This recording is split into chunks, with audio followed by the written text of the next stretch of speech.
Dan apabila engkau melihat kepakiran datang menghampirimu, ada kepakiran mendatangimu, faqul, katakanlah oleh kamu, marhaban bisyi'aris salihin, selamat datang, aku sambut dengan penuh kesenangan, bisyi'aril salihin, dengan siarnya orang-orang soleh. Maksudnya bagaimana? Ketika kita diberikan kepakiran oleh Allah subhanahu wa ta'ala, ditakdirkan fakir oleh Allah subhanahu wa ta'ala, maka janganlah bersedih. Janganlah kita bersedih, apalagi kita sampai menolak daripada takdir Allah subhanahu wa ta'ala, sampai menunjukkan ketidakridhaan dengan ketetapan Allah subhanahu wa ta'ala. Jangan bersedih. Kenapa? Karena kepakiran itu adalah syiarus sholihin, siarnya orang-orang soleh. Artinya apa? Bahwa yang diberi fakir itu bukan hanya kita. Ketika kita diberikan kefakiran, lihat orang-orang pilihan Allah, orang-orang yang soleh, orang-orang yang dekat dengan Allah subhanahu wa ta'ala, orang-orang yang menjadi kekasih Allah, mereka dalam hidupnya banyak golongan-golongan yang fakir. Ya Musa, wahai Musa, la tansa, janganlah lupa siapa kamu zikri, pada zikir, mengingatku. Fa inda nisyani, maka ketika melupakan zikir kepadaku, taksuru, akan banyak adzunubu, apa dosa-dosa. Wala tajma, dan jangan mengumpulkan siapa kamu al-mala, pada harta. Fa inna jam'ahu, karena sesungguhnya mengumpulkan mal, harta, yuksi, itu bisa membuat keras apa jam'uhu al-qalba, pada hati. Ya Musa, hai Musa, qul, mengatakanlah siapa kamu lil zalimina, kepada orang-orang zalim, la yadhkuruni, yang tidak mengingat siapa zalim ini padaku, fa innahum, karena maka sesungguhnya zalimin, idza dzakaruni, apabila mengingat siapa zalim ini padaku, adzkurhum bil la'nah, maka membalas siapa aku hum, pada al-zalimin, bil la'nah, dengan laknat. Liani, karena sungguhnya aku alaitu, itu bersumpah siapa aku, ala nafsi, atas zatku, an adzkura man dzakaroni, pada hendaknya membalas siapa aku man, pada orang dzakaroni, yang mengingat siapa man padaku. Melanjutkan daripada wasiat ilahiyah, wasiat-wasiat Allah subhanahu wa ta'ala kepada para nabi, yang disampaikan oleh Allah, diwahyukan oleh Allah kepada para nabinya. Nah, di sini Allah subhanahu wa ta'ala, Imam Haddad mengutip beberapa wasiat Allah kepada Nabiullah Musa alaihi salam. Ya Musa, idza ra'aital ghina muqbilan, faqul dzanbun ujjilat uqubatuh. Kata Allah subhanahu wa ta'ala kepada Nabiullah Musa, dan juga wasiat ini berlaku untuk kita semua sebagai hamba Allah subhanahu wa ta'ala. Apabila engkau melihat al-ghina mukbilan, kekayaan itu datang, menghadap, mendatangi, menghampirimu, fakul dzanbun ujjilat uqubatuh, maka katakanlah olehmu, dzanbun ujjilat uqubatuh, ai hadza dzanbun, bahwa ini dosa, ujjilat uqubatuh, yang siksaannya itu akan disegerakan di dunia. Maksudnya apa? Ketika kekayaan itu mendatangi kita, kita jangan terlalu bangga. Jangan terlalu bangga, jangan terlalu senang bahagia dengan adanya kekayaan. Kenapa? Sebab kekayaan, harta itu halaluhu hisabun wa haramuhu azabun. Halalnya itu dihisab, dan yang haramnya itu akan disiksa. Artinya apa? Takut, khawatir ketika kekayaan pada diri kita itu kekayaan yang akan menyebabkan kita mendapat siksa Allah Subhanahu wa ta'ala. Lain halnya kalau kekayaan itu kekayaan yang sekiranya dari hartanya, kekayaan dari harta yang halal yang kita mampu bisa menggunakan daripada kekayaan itu, mensyukurinya dan menggunakannya itu kekayaan di jalan Allah Subhanahu wa ta'ala untuk semata-mata meraih ridha Allah Subhanahu wa ta'ala. Karena Imam Bajuri mengatakan al-ghaniyyu syakir. Nah, sebagai ulama menjelaskan bahwa ada ikhtilaf ulama. Sebagai ulama mengatakan bahwa ini termasuk pendapat jumhur, al-ghaniyyu syakir afdalu minal faqiris sabir. Orang kaya yang bersyukur itu lebih afdol daripada orang fakir yang bersabar. Artinya al-ghaniyyu syakir, orang kaya yang mensyukuri daripada kekayaannya, mensyukuri daripada karunia anugerah limpahan rezeki harta yang Allah berikan kepadanya, kemudian dia tasarrufkan itu kekayaannya, gunakan itu semua hartanya di jalan Allah Subhanahu wa ta'ala. Dia infakkan, dia nafkahkan, baik itu nafkah yang wajib, kemudian dia keluarkan zakatnya, setelah itu dia infakkan, sedekahkan fi wujuhil khair, di dalam jalan-jalan kebaikan, dalam bentuk kebaikan, itu semata-mata untuk mengharap ridha Allah Subhanahu wa ta'ala. Maka kalau orang kayanya yang seperti itu, al-ghaniyyu syakir, maka itu kekayaan yang insya Allah itu kekayaannya tidak akan menyebabkan mendapatkan siksa. Wa idza ra'aital faqra muqbilan faqul marhaban bi syi'ari sholihin.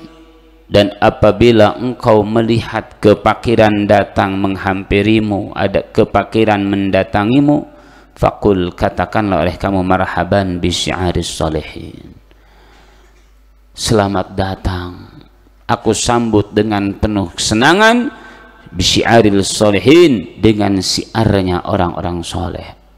Maksudnya bagaimana? Ketika kita diberikan kefakiran oleh Allah Subhanahu wa ta'ala, ditakdirkan fakir oleh Allah Subhanahu wa ta'ala, maka janganlah bersedih. Janganlah kita bersedih, apalagi kita sampai menolak daripada takdir Allah Subhanahu wa ta'ala, sampai menunjukkan ketidakridhaan dengan ketetapan Allah Subhanahu wa ta'ala. Jangan bersedih. Kenapa? Karena kefakiran itu adalah syiarus sholihin, siarnya orang-orang soleh. Artinya apa? Bahwa yang diberi fakir itu bukan hanya kita. Ketika kita diberikan kefakiran, lihat orang-orang pilihan Allah, orang-orang yang soleh, orang-orang yang dekat dengan Allah Subhanahu wa ta'ala, orang-orang yang menjadi kekasih Allah, mereka dalam hidupnya banyak golongan-golongan yang fakir. Artinya kefakiran itu tidak menyebabkan seorang menjadi hina di mata Allah Subhanahu wa ta'ala. Walaupun diberikan fakir, selama kita memiliki hati yang bersih, selama kita terus yaitu bersyukur kepada Allah Subhanahu wa ta'ala, bersabar atas apa-apa yang Allah tetapkan, atas takdir Allah, ketentuan Allah, maka kefakiran tersebut tidak akan memudaratkan kita. Justru kita akan mendapatkan kemuliaan di hadapan Allah Subhanahu wa ta'ala, sebagaimana para auliya ussolihun, sebagaimana para wali-wali Allah yang soleh, ahli ibadah, makrifat kepada Allah, mereka banyak yang fakir tapi tidak hina, hidupnya mulia, dimuliakan oleh Allah Subhanahu wa ta'ala. Ya Musa, selanjutnya wasiat Allah kepada Nabi Allah Musa alaihi salam, ya Musa la tansa dzikri, wahai Nabi Musa alaihi salam, la tansa dzikri, janganlah kau lupa untuk mengingatku, jangan sampai lupa daripada mengingat Allah Subhanahu Jangan sampai kita lalai, lupa, tidak berzikir, tidak mengingat Allah Subhanahu wa taala. Setiap saat kita harus senantiasa ingat kepada Allah, berzikir kepada Allah Subhanahu wa taala. Kenapa? Fa inda nisyanihi taksuru dzunub. Karena ketika lupa mengingat Allah, ketika kita ghaflah, lalai daripada mengingat Allah, di dalam hati kita ada ghaflah, lalai daripada Allah, tidak mengingat Allah, taksurudnub, akan banyak timbul perbuatan-perbuatan dosa daripada diri kita. Akibat tidak ingat Allah, akhirnya kita apa? Berani berbuat maksiat kepada Allah. Tapi selama kita mengingat Allah, selama di dalam hati kita terus ingat kepada Allah, maka itu akan menjadi penjaga, menjadi hisnul hasin, penjaga dan benteng yang kuat bagi kita untuk tidak berani berbuat maksiat kepada Allah Subhanahu wa ta'ala. Mau melakukan keburukan, mau melakukan dosa, mau melakukan maksiat, tidak berani. Kenapa? Ingat kepada Allah Subhanahu wa ta'ala. Maka jangan lupakan zikir kepada Allah. Wala tajma'il mala fa inna jam'ahu yuqsil qalba. Kemudian la tajma'il mal, wasiat Allah, janganlah kalian menumpuk-numpuk harta, janganlah kalian bersusah payah mengumpulkan, menumpuk-numpuk harta. Fa inna jam'ahu, kenapa? Karena sesungguhnya menumpuk-numpuk harta, bercapek-capek untuk mengumpulkan harta, yuqsil qalba, itu dapat menyebabkan kerasnya hati. Nah, ini menumpuk harta, mengumpulkan harta yang menyebabkan kerasnya hati, yaitu menumpuk-numpuk harta untuk kepuasan belaka, untuk kesenangan yaitu duniawi saja, dan mengumpulkan harta melebihi dari kebutuhan, melebihi daripada keperluan yang pokok dan inti, yang sampai menyebabkan kita lupa dengan akhirat, lupa dengan ibadah kepada Allah Subhanahu wa ta'ala. Maka itu menumpukan, mengumpul harta semacam itulah yang akan menyebabkan kerasnya hati. Adapun untuk sekedar kasab, usaha, cari kerja, untuk apa? Untuk itu kasab, berikhtiar mencari nafkah wajib, untuk bisa memberi nafkah kepada orang yang wajib kita nafkahi, selama di dalam mencari hartanya, selama di dalam yaitu ikhtiarnya, kasabnya, kasab yang halal, dan tidak lalai daripada kewajiban kita ibadah kepada Allah, tidak lalai akan yaitu tujuan kita hidup yaitu di akhirat yang kekal abadi, maka itu tidak akan menyebabkan kerasnya hati. Selanjutnya Allah Subhanahu wa taala berwasiat kepada Nabi Musa, ya Musa, qul lidh-dhalimina la yadhkuruni fa innahum idza dzakaruni adzkuruhum bil la'nah. Qul lidh-dhalimin, katakanlah wahai Nabi Musa kepada orang-orang yang zalim, la yadhkuruni, yang mereka itu tidak mengingatku.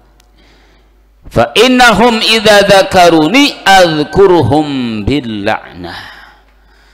Karena sesungguhnya apabila mereka mengingatku ketika berbuat dolim, ketika berbuat maksiat, ketika yaitu melaksanakan perbuatan-perbuatan dosanya, perbuatan dolimnya, adzkuruhum bil la'ni, maka adzkuruhum, aku akan mengingatnya, yakni aku akan membalas mereka bil la'ni, dengan laknat. Kasih tahu kepada orang-orang yang dolim bahwa mereka apabila terus-terusan berbuat kedoliman, terus-terusan berbuat maksiat, maka mereka akan dibalas oleh Allah, diberikan laknat oleh Allah Subhanahu wa ta'ala. Li'anni alaitu ala nafsi an azkura man dzakaroni. Karena kata Allah Subhanahu wa ta'ala, sesungguhnya aku alaitu ala nafsi, aku bersumpah ala nafsi, atas zatku, an adzkura man dzakaroni, aku akan mengingat, maksudnya aku akan membalas man dzakaroni, kepada siapapun orang yang mau mengingatku, orang yang ingat kepadaku di dalam ibadah, di dalam taat, mengingat, berzikir kepada Allah, mengingat kepada Allah, maka akan dibalas dengan pahala-pahala oleh Allah Subhanahu wa taala. Orang yang ingat kepada Allah tapi dia terus-terusan bermaksiat kepada Allah, terus-terusan melakukan maksiat kepada Allah, padahal dia tahu ada Allah Subhanahu wa taala yang mengawasinya, tapi terus dia bermaksiat kepada Allah, maka akan dibalas oleh Allah dengan laknat. Nah, ini an adzkur man adzkaroni. Nah, jadi hadis kudusi ini atau ini firman Allah kepada Nabi Musa alaihi salam ini sama dengan makna dengan ayat firman Allah dalam Al-Qur'an surat Al-Baqarah ayat 152 yang tadi di dalam bab zikir sama Ustaz Zikri sebutkan. Allah Subhanahu wa taala berfirman, fadhkuruni adzkurukum.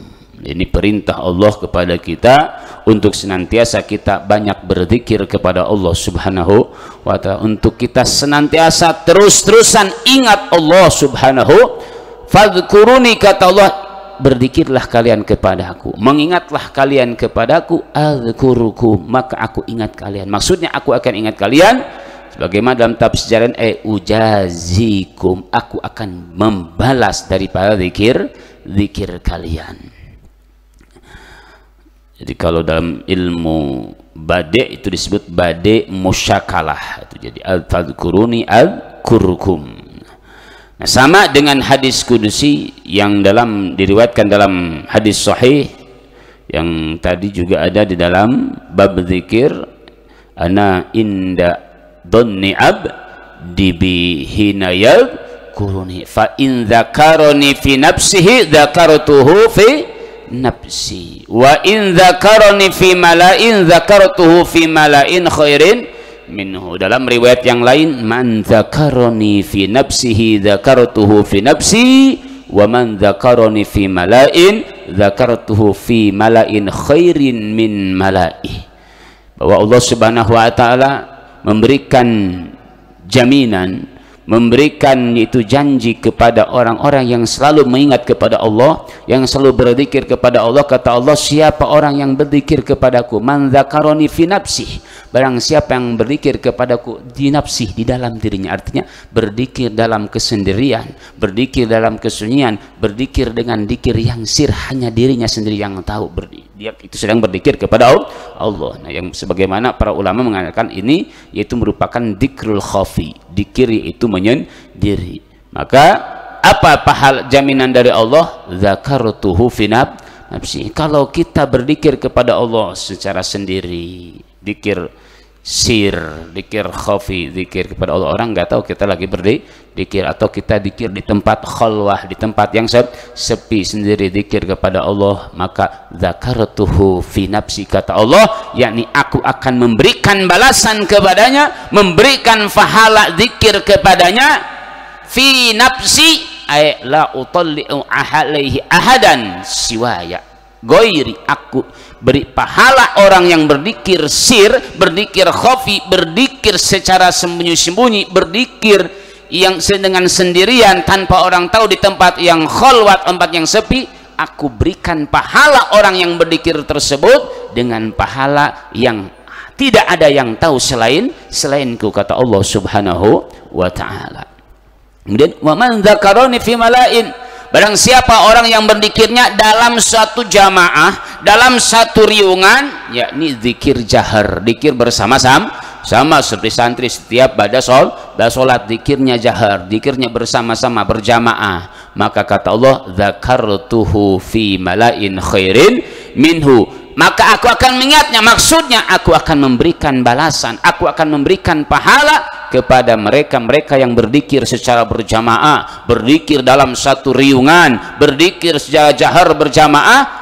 Aku berikan pahala, yang pahala itu aku akan perlihatkan kepada hamba-hambaku, kelompok yang lebih baik daripada orang-orang yang berkumpul sedang berzikir tersebut. Siapakah kelompok yang terbaik di situ? Adalah para anbiya, para malaikat, para ahlus sama, dan para aulia, sehingga Allah akan nampakkan keistimewaan, keutamaan, kemuliaan orang-orang yang berzikir dengan zikir jahar, orang-orang yang berzikir dengan zikir yaitu berjamaah, pahalanya akan didohirkan oleh Allah Subhanahu wa ta'ala. Maka santri harus terus yaitu semangat serius ketika berzikir dan perbanyak zikir. Jangan hanya zikir ketika berjamaah saja, tapi zikir juga pribadi. Jadi ada zikrul khafi, ada zikrul jali, zikrul sir, ada zikir jahar. Nah, ketika zikir bersama-sama ya semangat. Ketika sama-sama ya keluarkan suaranya, baca zikirnya. Jangan sampai waktu zikir yang lain baca ini tidur, yang satu zikir, yang satu malah ngobrol. Nah, jangan. Jadi ngobrol mengganggu orang yang mengganggu kehusuan teman.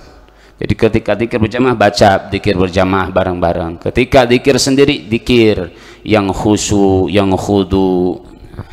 Maka ketika kita zikir sendiri dapat pahala. Zikir berjamaah juga dapat pahala.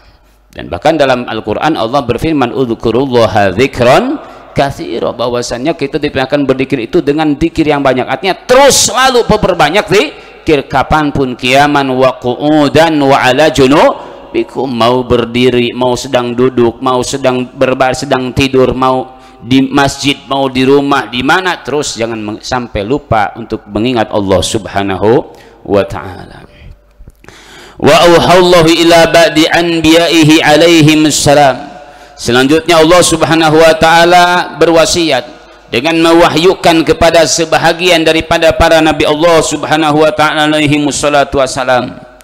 Apa wahyu Allah, wasiat Allah? Qul liqaumika la tadkhulu madakhila a'da'i wa la talbisu malabisa a'da'i wa la tarkabu marakib a'da'i wa la tut'imu mata'ima a'da'i fatakunu a'da'i kama hum a'da'i.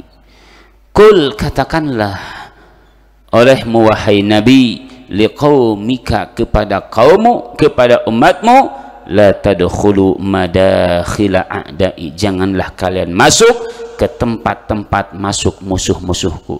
Janganlah kalian mendatangi tempat-tempat di mana berkumpulnya musuh-musuhku, tempat-tempat ibadah, tempat-tempatnya yaitu tempat-tempat untuk melakukan kemusyrikan, tempat-tempat untuk melakukan hal-hal yang tidak diridai oleh Allah daripada musuh-musuhku, kata Allah.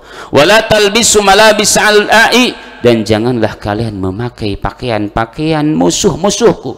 Wala tarkabu marakib a'da'i, dan janganlah kalian menunggangi, menaiki daripada kendaraan-kendaraan musuh-musuhku. Wala tut'imu mata'ima a'da'i, wala tut'imu mata'ima a'da'i, dan janganlah kalian makan daripada makanan-makanan musuh-musuhku. Fatakunu a'da'i kama hum a'da'i, maka kalian jika masuk mendatangi tempat-tempat musuhku di mana dia yaitu melakukan perbuatan yang menentang hukum Allah, perbuatan yang menentang daripada yaitu aturan Allah Subhanahu wa ta'ala, yang menyebabkan murka Allah Subhanahu wa ta'ala. Apabila kita memakai pakaian-pakaian yaitu yang dipakai untuk oleh musuh-musuh Allah, pakaian-pakaian kembangan musuh-musuh Allah, dan apabila kita menunggangi daripada kendaraan-kendaraan daripada musuh-musuh Allah, dan kita memakan daripada makanan-makanan musuh-musuh Allah, fatakunu a'da'i, kata Allah, maka kalian akan menjadi musuhku, kama hum a'da'i, sebagaimana mereka itu menjadi musuh-musuhku. Nah, siapakah musuh Allah Subhanahu wa ta'ala? Siapa yang Allah katakan a'da'i, musuh-musuhku, yaitu musuh-musuh Allah, sebagaimana dalam Al-Quran surat Al-Baqarah ayat 98 Allah berfirman, man kana aduwan lillahi wa malaikatihi wa rusulihi wa jibril wa mikala fa innallaha aduwwun lil kafirin. Barang siapa yang musuhi Allah Subhanahu wa ta'ala, wa malaikatihi, dan memusuhi kepada malaikat Allah, memusuhi Allah, menentang daripada aturan Allah, menentang daripada hukum-hukum Allah, tidak beriman kepada Allah. Dalam sebagian ayat tafsir yang lain, maksud memusuhi Allah, memusuhi para wali-wali Allah Subhanahu wa ta'ala. Wa malaikati, dan memusuhi para malaikat Allah, wa rusulihi, dan memusuhi para rasul-rasul Allah, menentang para rasul, tidak iman kepada rasul, menghinakan para rasul, memusuhi para utusan-utusan Allah. Wa Jibril wa Mikala, dan memusuhi kepada Jibril, memusuhi kepada malaikat Mikail alaihi salam. Fa innallaha aduwwun lil kafirin, maka sesungguhnya Allah itu menjadi musuh bagi mereka orang-orang kafir. Nah, ini di sini ada wajhu, ada makanud dohir maudi al mudmar, menempatkan isim dohir pada posisi isim domir. Nah, padahal cukup innallaha aduwwun lahum, tapi Allah menggunakan fa innallaha aduwwun lil kafirin, menunjukkan, menandakan bahwa orang-orang yang memusuhi Allah, orang-orang yang memusuhi daripada malaikat Allah, memusuhi para Rasulullah, para utusan Allah, memusuhi malaikat Jibril, malaikat Mikail, maka itu mereka adalah orang-orang kafir, dan orang kafir adalah musuh Allah. Wa auhallahu ila Daud alaihi salam kun bi musta'nisan wa min siwaya mustauhisan wallahu a'lamu bissawab. Hakada minni wa la abu minkum. Wassalamu alaikum warahmatullahi wabarakatuh.